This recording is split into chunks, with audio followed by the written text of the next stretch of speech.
আসসালামু আলাইকুম ওয়া রাহমাতুল্লাহি ওয়া বারাকাতুহু। প্রিয় ভাই ও বোনেরা, আজকে আমরা রোজা সম্পর্কে কোরআন ও হাদিসের আলোকে খুবই সংক্ষিপ্তভাবে জানবো এবং চিকিৎসা বিজ্ঞানীদের মধ্যে রোজার উপকারিতা কি সেই বিষয় নিয়ে আলোচনা করবে। চলুন শুরু করা যাক। ইয়া আইয়ুহাল্লাযীনা আমানু কুতিবা আলাইকুমুস সিয়াম কামা কুতিবা আলাল্লাযীনা মিন ক্বাবলিকুম লাআল্লাকুম তাত্তাকুন। সূরা বাকারা আয়াত ১৮৩। মহান আল্লাহ তাআলা একে ঈমানদারদেরকে বলেছেন, হে ঈমানদারগণ, আমি তোমাদের ওপর রোজাকে ফরজ করেছি যেমনিভাবে তোমাদের পূর্ববর্তীগণদের ওপর রোজাকে ফরজ করা হয়েছে। এরপর আল্লাহ তাআলা বলেছেন লাআল্লাকুম তাত্তাকুন, যাতে করে তোমরা তাকওয়াবান হও। এই তাকওয়া শব্দটি পবিত্র কোরআনে অনেকবার এসেছে। পবিত্র কোরআনে তাকওয়া শব্দটি প্রায় ৮৪ বার এসেছে। আর ওয়াত্তাকুল্লাহ এইভাবে ওয়ার সাথে যোগ হয়ে তাকওয়া শব্দটি ৩০ বার এসেছে। ওয়া ছাড়া প্রায় ৯ বার এসেছে, ৯ বার সহ প্রায় ৬৬ বার এসেছে। এবং শুধুমাত্র আল্লাহ তাআলা মুমিনদেরকে ইঙ্গিত করে তাকওয়া শব্দটি ৭ বার ব্যবহার করেছেন। ইয়া আইয়ুহাল্লাযীনা আমানুত্তাকুল্লাহা হাক্কা তুকাতিহি সূরা হাশরে এসেছে। এইভাবে তাকওয়া শব্দটি অনেক জায়গায় এসেছে। এই বিষয়ে আমরা একটি ছোট্ট হাদিস জানলে বুঝতে পারবো যে হযরত আয়েশা রাদিয়াল্লাহু তাআলা আনহা হইতে বর্ণিত যে বিশ্বনবী সাল্লাল্লাহু আলাইহি ওয়াসাল্লাম হযরত আয়েশাকে বলছে, তাকওয়া কি জিনিস জানো? তো রাসূল করিম সাল্লাল্লাহু আলাইহি ওয়াসাল্লাম বললেন যে তাকওয়া হলো ছোট বা ক্ষুদ্র নগণ্য গুনাহ থেকে বেঁচে থাকার নাম হলো তাকওয়া। হয়তো সেই বিষয়ে এর কারণ কিয়ামতের দিন তোমাকে সেই বিষয়ে পাকড়াও করতে পারে, জিজ্ঞাসাবাদ করতে পারে, তখন তুমি কি করবে? এইজন্য আমাদেরকে তাকওয়া অবলম্বন করতে হবে। কারণ রোজার মাধ্যমেই তাকওয়া অবলম্বন করা সম্ভব। কারণ হযরত আবু হুরায়রা রাদিয়াল্লাহু তাআলা আনহু হতে বর্ণিত বুখারী শরীফের হাদিসে আল্লাহ রাসূল সাল্লাল্লাহু আলাইহি ওয়াসাল্লাম বলেছেন, মান লাম ইয়াদা কাওলা যুরি ওয়াল আমালা বিহি ওয়াল জাহলা। যে ব্যক্তি মিথ্যাচার কথা বা সেই মিথ্যাচার কথার অনুযায়ী কাজ এবং অজ্ঞতা বা বাজে কাজ পরিত্যাগ করে না, ফালাইসা লিল্লাহি হাজাতুন ফি আন ইয়াদা তুআমাহু ওয়া শারাবাহু। সেই ব্যক্তির জন্য পানীয় বা খাদ্য পরিত্যাগ করা আল্লাহর জন্য কোনো প্রয়োজন নেই। সুতরাং তাহলে আমরা বুঝতে পারলাম খুবই সংক্ষিপ্তভাবে যে আমরা যে রোজা করছি ফজরের সেহরি খেয়ে, অর্থাৎ ফজরের পূর্ব থেকে নিয়ে একদম সূর্য অস্ত পর্যন্ত, এর মধ্যে সমস্ত পাপ কাজ থেকে আমাদেরকে বিরত থাকতে হবে। কারণ আর সিয়াম শব্দটি আবিধানিক অর্থ হলো বিরত থাকা, আটক করা। যেন আমরা তাকওয়া বিষয়ে 10টি উপকার সংক্ষিপ্ত আলোচনা নিয়ে এসেছি। ১ নম্বর, আল্লাহর প্রতি ভয়। রোজা আমাদের আল্লাহর প্রতি ভয় এবং শ্রদ্ধা বৃদ্ধি করে। ২, আত্মসংযম। রোজা আমাদের শারীরিক এবং মানসিক আত্মসংযমের শিক্ষা দেয়।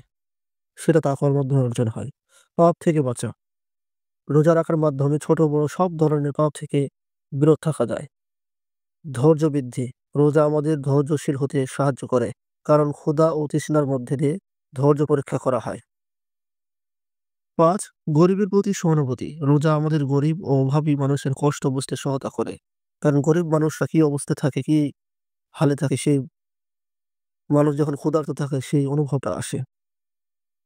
৬, আত্মাধিক উন্নতি। রোজা আত্মাধিক উন্নতি এবং আল্লাহর কাছে নৈকট্য অর্জন করতে সাহায্য করে। ৭, মনের শুদ্ধতা। রোজা আমাদের মন এবং অন্তরকে শুদ্ধ করে, মন্দ চিন্তা থেকে মুক্ত করে। তওবা অনুতাপ। রোজা রাখার সময় পাপ থেকে তওবা করার সুযোগ পাওয়া যায়। ৯, সুস্থতা। রোজা শারীরিক ও মানসিক সুস্থতা বজায় রাখতে সাহায্য করে। ১০, সামাজিক সংহতি। রোজা সামাজিক ও সংহতি এবং ঐক্য প্রতিষ্ঠা করে, কারণ সবাই একসাথে ইফতার ও সেহরি করে। রোজার চিকিৎসা বিজ্ঞানীদের উপকারিতা। রোজা করলে কি উপকৃত হয়? প্রথমত উপকারিতা বলবো ডিটক্সিফিকেশন। ডিটক্সিফিকেশন শব্দটির অর্থ হলো শরীরে যে সমস্ত বিষাক্ত অপ্রয়োজনীয় পদার্থ অপসারণের প্রক্রিয়াকে বলা হয়। এই বিষয় নিয়ে যুক্তরাষ্ট্রের পুষ্টিবিজ্ঞানী ডাক্তার বেনেট গিগরি পরীক্ষা করেছেন যে একজন ব্যক্তি যদি রোজা থাকে, তার শরীরে যে সমস্ত বিষাক্ত বর্জ্য পদার্থ থাকে সেগুলো পরিশুদ্ধ হয়ে যায় এবং সংশোধন হয়ে যায়। আর এই কাজগুলি পরিচালনা করে লিভার, কিডনি, ত্বক, তন্ত্র ইত্যাদি, এবং নতুনভাবে সে এক সজীব জীবন পেতে থাকে। এছাড়া ওজন বৃদ্ধি 2 নম্বর, যে একজন ব্যক্তি যদি রোজা রাখে, রোজা শরীরের অতিরিক্ত ক্যালোরি পোহাতে সাহায্য করে, ফলে এটি ওজন কমাতে সহায়ক। রোজার ফলে মেটাবলিজম উন্নত হয় এবং শরীরের ক্যালোরি পোহাতে সক্ষম হয়। আর ওজন যদি বৃদ্ধি হয়ে যায়, আমাদের বিভিন্ন শরীরে রোগ হয়।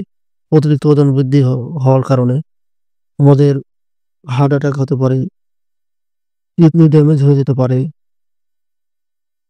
ব্রেস্ট ক্যান্সার হতে পারে ইত্যাদি রোগ হয় যদি আমাদের ওজন বেড়ে যায়।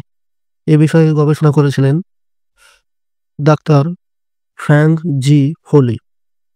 তিনি গবেষণায় দেখেছিলেন যে একজন ব্যক্তি যদি রোজা করে তবে ওজন নিয়ন্ত্রণে সক্ষম হয়। এছাড়া হৃৎপিণ্ডের স্বাস্থ্য, রোজা হৃদরোগের ঝুঁকি কমাতে সহায়ক। এটি রক্তের কোলেস্টেরলের মাত্রা নিয়ন্ত্রণে রাখে এবং হৃদরোগ প্রতিরোধে কার্যকর হয়। চতুর্থ, ইনসুলিন সংবেদনশীলতা বৃদ্ধি। রোজা রাখলে ইনসুলিনের কার্যকারিতা বৃদ্ধি পায়, এর ফলে ডায়াবেটিস নিয়ন্ত্রণ থাকে। এছাড়াও রয়েছে আধ্যাত্মিক উন্নতি। রোজা মানুষের আধ্যাত্মিক উন্নতির জন্য সহায়ক। এটি বিশ্বাস ও ধার্মিকতা বৃদ্ধির মাধ্যমে জীবনের উন্নতি বুঝতে সাহায্য করে। হজম শক্তি উন্নতি করে রোজা। রোজা যদি আমরা সঠিকভাবে আদায় করি, খাবার দাবার সঠিকভাবে খাই, তাহলে রোজা হজম শক্তিকে, প্রক্রিয়ার যে বিষয়টা রয়েছে সেটা উন্নত করে এবং এটি অন্তকে বিশ্রাম দেয় এবং শরীরের অতিরিক্ত বিষাক্ত উপাদানগুলি বের করে। মানসিক প্রশান্তি, রোজা রাখা মানসিক চাপ কমাতে সাহায্য করে এবং মনোবল বৃদ্ধি করে। এটি মানসিক প্রশান্তি ও সুস্থতা প্রদান করে।